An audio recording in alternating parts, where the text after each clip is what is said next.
আমার প্রিয় দ্বাদশ শ্রেণীর ছাত্রীরা, এর আগের ভিডিওতে আমি তোমাদের আলোচনা করেছি মার্কসের রাষ্ট্র সংক্রান্ত তত্ত্ব নিয়ে। আজ আমি তোমাদের কাছে মার্কসের বিপ্লব সংক্রান্ত তত্ত্ব নিয়ে আলোচনা করব। মার্ক্সবাদের অন্যতম গুরুত্বপূর্ণ দিক হলো বিপ্লব। আভ্যন্তরীণ ঘটনার সংঘাতে কোনো দেশের সরকার বা শাসন ব্যবস্থার আকস্মিক ও হিংসাত্মক পরিবর্তনকে বুর্জোয়া তাত্ত্বিকরা বিপ্লব বলে অভিহিত করে থাকেন।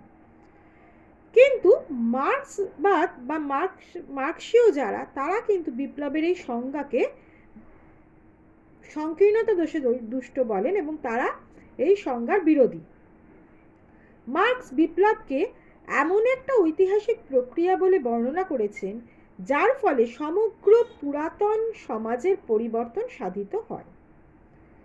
আবার হারবার্ট আপটেকারের মতে বিপ্লব হলো এক ঐতিহাসিক প্রক্রিয়া যা এমন এক সামাজিক রূপান্তরের মধ্যে দিয়ে এগিয়ে যায় এবং তাতেই চূড়ান্তভাবে উপনীত হয় যেখানে একটা শাসক শ্রেণী অপরটির দ্বারা অপসৃত হয়। অর্থাৎ এমন একটা সামাজিক পরিবর্তন যেখানে শাসক শ্রেণী অন্য একটি শ্রেণীর দ্বারা তারা অপসৃত হবে এবং নতুন শ্রেণীটি, যে শ্রেণীটি ক্ষমতায় আসবে, সেই নতুন শ্রেণীটি পুরাতনটির তুলনায় উন্নততর উৎপাদন ক্ষমতা ও সামাজিক দিক থেকে প্রগতিশীল সম্ভাবনাকে প্রতিফলিত করে। অর্থাৎ বলা যেতে পারে যে বিপ্লব হচ্ছে সমাজের এমন একটা পরিবর্তন যেখানে এক শ্রেণী কর্তৃক আরেক শ্রেণী অপসৃত হবে এবং যে শ্রেণীকে অপসারণ করা হবে এবং যে নতুন শ্রেণী ক্ষমতায় আসবে, সেই নতুন শ্রেণী পুরাতন শ্রেণীর তুলনায় অনেক বেশি উন্নততর ক্ষমতার অধিকারী হবে এবং প্রগতিশীল সম্ভাবনাকেও তারা প্রতিফলিত করবে। এখন প্রশ্ন হচ্ছে যে বিপ্লব কেন হয় বা বিপ্লবের কারণ কি?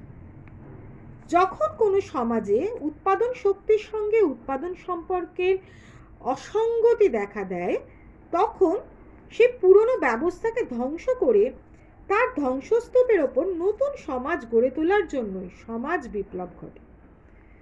কমিউনিস্ট ম্যানিফেস্টোতে মার্কস এঙ্গেলস বলেছেন, উৎপাদন ও বিনিময়ের যেসব উপায়কে ভিত্তি করে বুর্জোয়া শ্রেণী নিজেদের গড়ে তুলেছে, সেগুলির উৎপত্তি সামন্ত সমাজের মধ্যেই। উৎপাদন ও বিনিময়ের এইসব উপায় বিকাশের এমন একটা বিশেষ পর্যায়ে এলো যখন সামন্ত সমাজের উৎপাদন বিনিময় শর্ত, সামন্ত কৃষি, হস্তশিল্প কারখানা সংগঠন, এক কথায় মালিকানা সামন্ত সম্পর্কগুলি আর কিছুতেই বিকশিত উৎপাদন শক্তির সঙ্গে খাপ খাচ্ছিল না বা সামঞ্জস্য রক্ষা করতে পারছিল না। এগুলি তখন একটা শৃঙ্খল হয়ে দাঁড়িয়েছিল এবং সেই শৃঙ্খল ভাঙতে হতো এবং ভেঙে ফেলাও হলো। এইভাবে এই শৃঙ্খল ভেঙে ফেলা হয়েছিল বুর্জোয়া বিপ্লবের মাধ্যমে। 1668 সালে ইংল্যান্ডে, 1776 সালে আমেরিকায়, 1789 সালে ফ্রান্সে প্রধান বুর্জোয়া বিপ্লবগুলো ঘটেছিল। কিন্তু এইসব বুর্জোয়া বিপ্লবে বুর্জোয়ারাই নেতৃত্ব দিয়েছিল এবং শ্রমিক শ্রেণী ইচ্ছায় বা অনিচ্ছায় তাদের পিছনে থেকেছিল। এই সব বিপ্লবের সাফল্যের পর বুর্জোয়া শ্রেণী সমস্ত সামন্ততান্ত্রিক ও পিতৃতান্ত্রিক সম্পর্ককে ধ্বংস করে দিয়েছিল। বিশ্ববাজারকে কাজে লাগাতে গিয়ে বুর্জোয়া শ্রেণী প্রতিটি দেশের উৎপাদন ও বিনিময় ব্যবস্থাকে একটা বিশ্বজনীন চরিত্র প্রদান করেছিল। বলা যেতে পারে যে বুর্জোয়া শ্রেণী নিজেদের ছাঁচে জগৎকে গড়ে তুলেছিল। তাই মার্কস এঙ্গেলস বলেছিলেন যে ইতিহাসের দিক থেকে যদি আমরা দেখি, তাহলে কিন্তু বুর্জোয়া শ্রেণী খুবই বিপ্লবী ভূমিকা পালন করেছিল।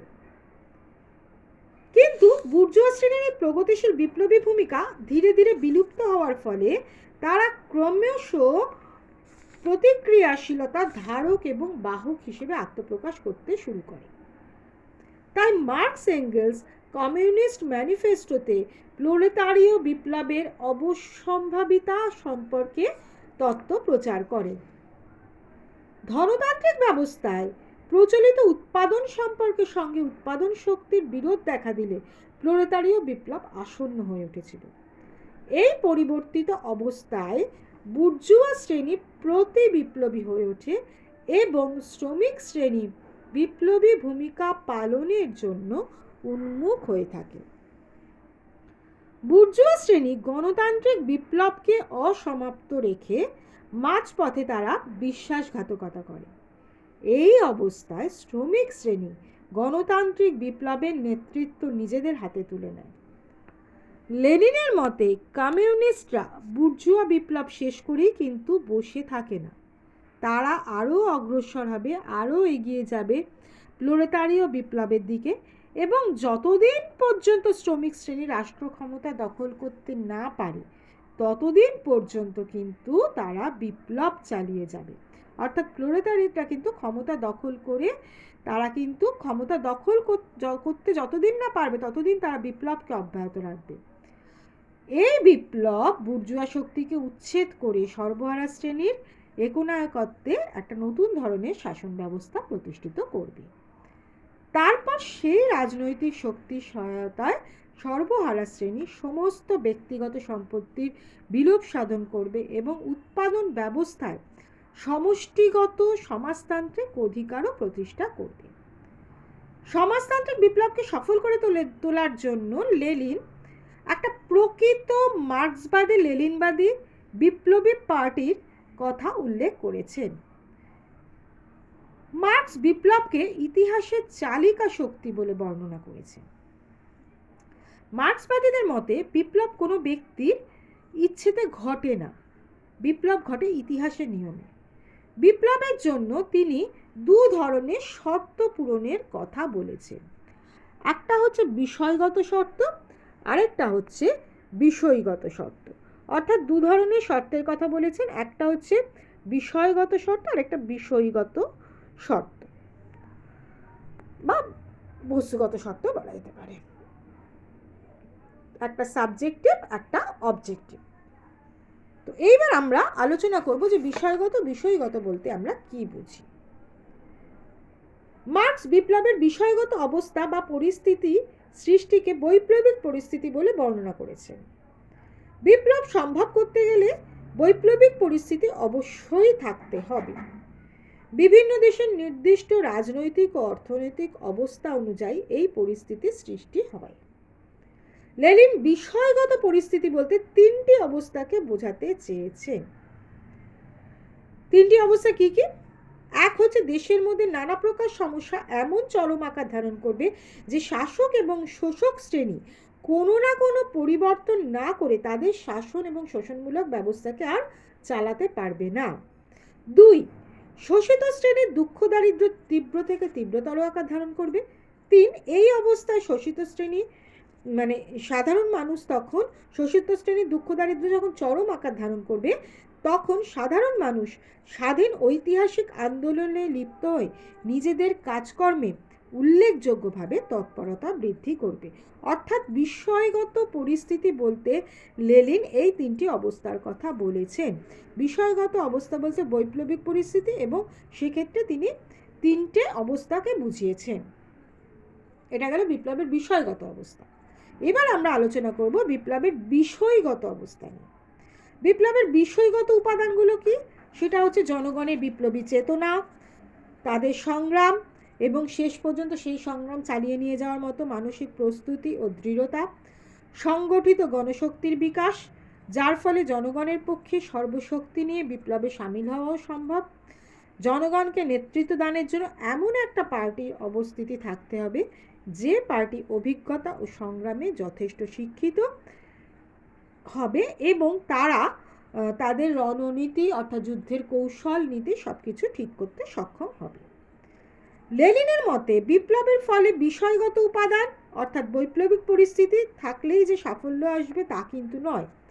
এর জন্য প্রয়োজন বিপ্লবের বিষয়গত ও বিষয়গত শর্ত সমূহের মধ্যে ঐক্য সাধন। অর্থাৎ বিষয়গত এবং বিষয়গত দু ধরনের শর্তের মধ্যেই কিন্তু একটা ঐক্য সাধন প্রয়োজন।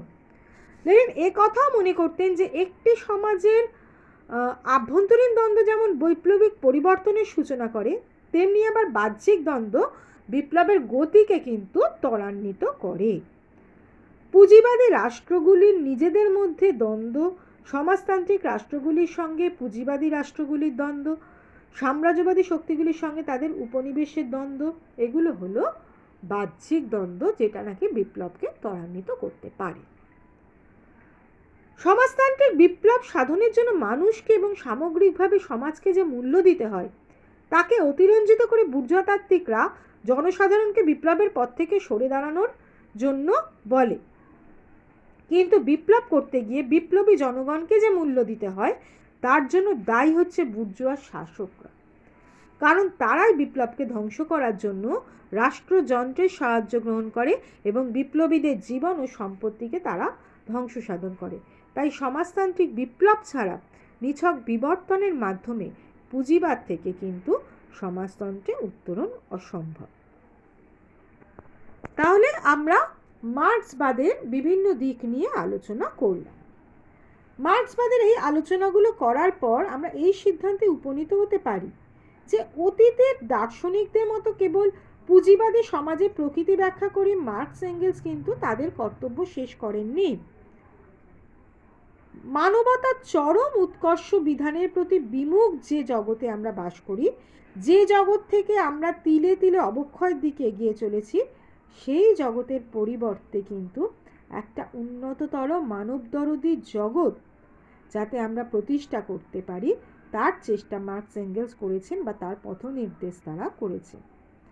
তাই এমিল বার্নসের ভাষায় আমরা বলতে পারি যে মার্ক্সবাদ মানে স্বীকৃতির দাবি করে সত্য হিসেবে, অর্থাৎ মার্ক্সবাদ সত্য হিসেবে দাবি করে, কোনো বিমূর্ত সূত্রের ওপর প্রতিষ্ঠিত বলে নয়।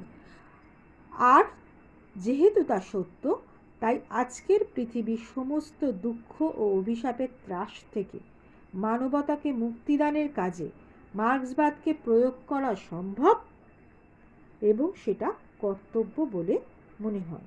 সেই পথই সমস্ত নরনারীকে সমাজের এক উন্নততর স্তরে পরিপূর্ণ বিকাশের পথে অগ্রসর হতে সাহায্য করবে। সুতরাং আমরা আজকের দিনে মার্ক্সবাদের প্রাসঙ্গিকতাকে কোনোভাবেই অস্বীকার করতে পারি না। তো ছাত্রীরা, আজ এই পর্যন্তই। মার্ক্সবাদের আলোচনা তোমাদের এখানে শেষ হলো। পরবর্তী ভিডিওতে আমি পরবর্তী কিছু আলোচনা নিয়ে আসবো। তোমরা সকলে ভালো থেকো, সুস্থ থেকো।